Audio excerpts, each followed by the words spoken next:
सुप्रभात प्यारे बच्चों। आज हम कक्षा 5 के पृष्ठ 103 पर दिए पत्र लेखन के बारे में पढ़ेंगे। यह कार्य आपको 17 मई 2021 को भेजा जा रहा है। यह आवाज़ आपकी हिंदी की अध्यापिका सुमन शर्मा की है। पत्रों का महत्व। दूर संचार के साधनों में आज अभूतपूर्व क्रांति हुई है। दूरभाष, मोबाइल, इंटरनेट, वॉइसमेल, ईमेल जैसे अनेक साधनों के विकसित हो जाने के कारण हम अपने विचारों को अपने से दूर रहने वाले अन्य स्थानों पर बसे अपने मित्रों, संबंधियों आदि तक पहुंचा सकते हैं। फिर भी पत्रों के महत्व को नकारा नहीं जा सकता। आज भी सरकारी व गैर सरकारी कार्यालयों में पत्राचार द्वारा ही कार्य होता है। पत्र दो प्रकार के होते हैं। कौन कौन से हैं? पत्र हैं, एक तो है औपचारिक पत्र और दूसरा है अनौपचारिक पत्र। पहला औपचारिक पत्र। इस वर्ग में प्रार्थना पत्र, आवेदन पत्र, शिकायती पत्र, संपादक को लिखे गए पत्र आदि आते हैं। ये सारी चीज़ें औपचारिक पत्र के अंतर्गत आती हैं। दूसरा है अनौपचारिक पत्र। इसमें व्यक्तिगत, सगे संबंधी, पारिवारिक, मित्रों आदि को लिखे जाने वाले पत्र आते हैं। बच्चों, मैं आपसे अब कुछ प्रश्न पूछूंगी। आप यहाँ 3 मिनट का अंतराल लेकर पूछे गए प्रश्नों के उत्तर अपनी हिंदी व्याकरण की अभ्यास पुस्तिका में लिखेंगे। पहला प्रश्न है, पत्रों का स्थान अब किसने ले लिया है? दूसरा प्रश्न है, पत्रों को कितने भागों में बांटा जा सकता है? बच्चों, आपके अंतराल की अवधि अब समाप्त हुई। अब मैं इन पूछे गए प्रश्नों के उत्तर बताती हूँ।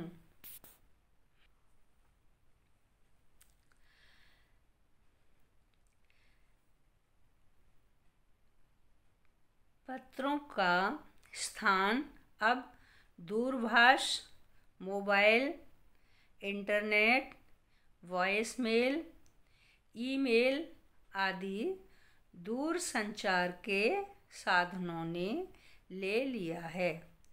इन्हीं कारणों से पत्र लेखन का प्रचलन कम हो गया है। दूसरा उत्तर है, पत्रों को 2 भागों में बांटा जा सकता है। कौन कौन से हैं? क औपचारिक पत्र और ख अनौपचारिक पत्र। अब ये हम अनौपचारिक पत्र लिखने के लिए नमूना सामने हम रखते हैं कि इसको हम अनौपचारिक पत्र को कैसे लिखेंगे। तो अनौपचारिक पत्र लिखने से पहले हम इसका नमूना या प्रारूप तैयार कर लेते हैं। इससे हमें पत्र लिखने में आसानी होगी। अब कैसे हम इसे लिखेंगे? सबसे पहले अगर आप पत्र लिख रहे हैं तो आप अपना पता, स्थान जहाँ आप रहते हैं वह स्थान लिखोगे और उसका जो पता है वह लिखोगे। उसमें पते में आप अपना मकान नंबर लिखेंगे।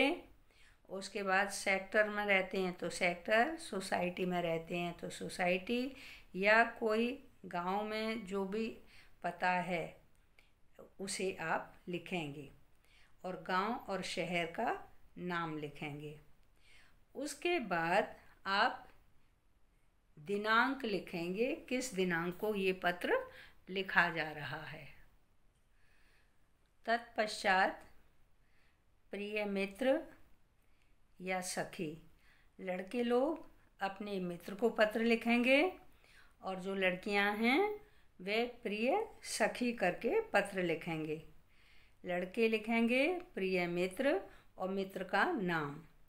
जैसे प्रिय मित्र अगर लड़के लिख रहे हैं प्रिय मित्र राम, अगर लड़कियां लिख रही हैं प्रिय मित्र प्रिय सखी गीता, नाम लिखेंगे। उसके बाद नीचे लिखेंगे नमस्ते। फिर जो आपने विषय लिखना है, जो भी बात कहनी है, प्रमुख जो विषय है उसको आप यहाँ लिखना शुरू करेंगे। उसके बाद आप इन लाइनों में जो भी पत्र लिखने का कारण है उस बात को यहाँ आप लिखोगे, किस कारण से आप ये पत्र लिख रहे हैं। इन लाइनों में आपकी वह बात आ जाएगी। जो खास बात का जिक्र है वह आप 2 पैराग्राफ चेंज करके 2 अनुच्छेदों में इनको लिखेंगे। फिर अंत जब करेंगे तो अंत में आप लिखेंगे आपका मित्र या आपकी सहेली, और फिर आप अपना नाम लिखेंगे। अपना नाम कौन लिखेगा? जो पत्र लिख रहा है। मैं पत्र लिख रही हूँ तो मैं अपना नाम लिखूंगी और जो बच्चा पत्र लिख रहा है वह अपना नाम लिखेगा। कैसे करके? तुम्हारा मित्र या तुम्हारी सखी और जो नाम है आपका वह लिखोगे। ऊपरी लिखित नमूने को ध्यान में रखकर एक पत्र अपने मित्र या सखी को लिखो जिसमें बुरी संगति से होने वाली हानियों से वह बच सके, अर्थात उसे सचेत करते हुए पत्र लिखो। कैसे? मतलब क्या कारण है, अभी मैं नीचे बताती हूँ।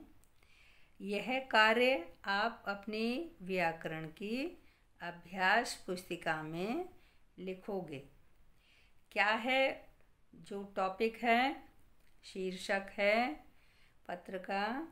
कुसंगति से होने वाली हानियों से अवगत कराते हुए अपने मित्र या सखी को पत्र लिखो। अवगत कहते हैं जानकारी देते हुए, बताते हुए। अगर हम बुरी संगति में रहते हैं, बुरे लोगों के साथ में रहते हैं, तो उनसे हमें हानियाँ मीन्स नुकसान होता है। तो इसलिए अगर कोई आपका मित्र है या सहेली है और वह गंदे संगति में रहता है, मान लीजिए कोई मौज मस्ती करने वाला है, खेलने वाला बच्चा है, ज़्यादा पढ़ाई की ओर ध्यान देने वाला नहीं है, इधर उधर घूमने वाला है, तो उससे हमारा भी नुकसान होगा, हम पढ़ाई नहीं कर पाएंगे और जो भी हम करना चाहते हैं उससे हम वंचित हो जाएंगे। इसलिए ऐसी संगति से हमको बचना चाहिए। तो ये पत्र आप लिखोगे, ये आपके लिए होमवर्क है। धन्यवाद।